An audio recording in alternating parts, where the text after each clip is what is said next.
There's a chart I saw recently that I can't get out of my head.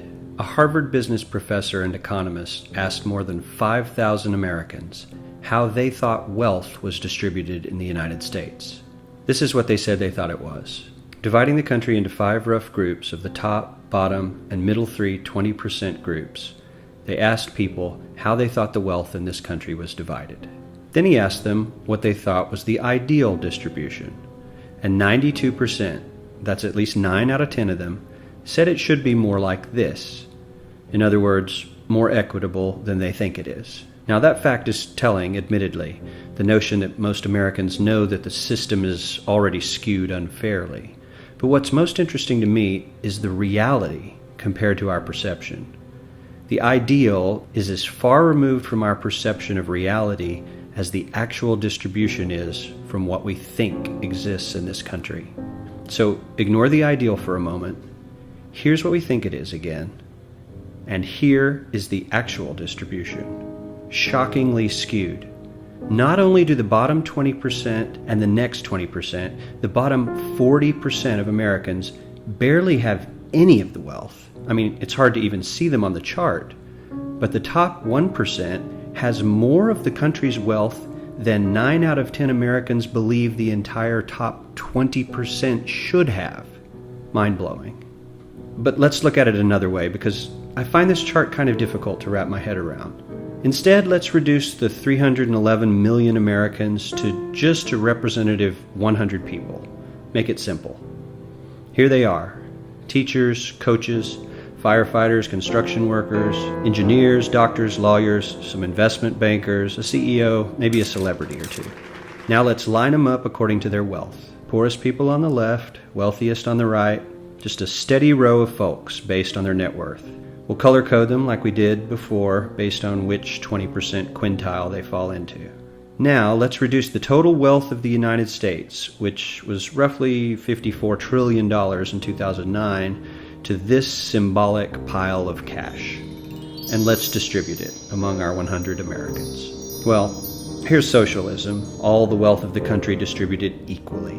We all know that won't work. We need to encourage people to work and work hard to achieve that good old American dream and keep our country moving forward. So, here's that ideal we asked everyone about. Something like this curve. This isn't too bad. We've got some incentive, as the wealthiest folks are now about 10 to 20 times better off than the poorest Americans. But hey, even the poor folks aren't actually poor, since the poverty line has stayed almost entirely off the chart. We have a super healthy middle class with a smooth transition into wealth. And yes, Republicans and Democrats alike chose this curve. 9 out of 10 people, 92%, said this was a nice, ideal distribution of America's wealth. But let's move on. This is what people think America's wealth distribution actually looks like. Not as equitable, clearly, but for me, even this still looks pretty great. Yes, the poorest 20 to 30% are starting to suffer quite a lot compared to the ideal, and the middle class is certainly struggling more than they were, while the rich and wealthy are making roughly 100 times that of the poorest Americans, and about 10 times that of the still healthy middle class. Sadly, this isn't even close to the reality. Here is the actual distribution of wealth in America. The poorest Americans don't even register. They're down to pocket change, and the middle class is barely distinguishable from the poor. In fact, even the rich between the top 10 and 20 percentile are worse off. Only the top 10% are better off. And how much better off? So much better off that the top 2 to 5% are actually off the chart at this scale. And the top 1%, this guy, well, his stack of money stretches 10 times higher than we can show. Here's his stack of cash, restacked, all by itself. This is the top 1% we've been hearing so much about.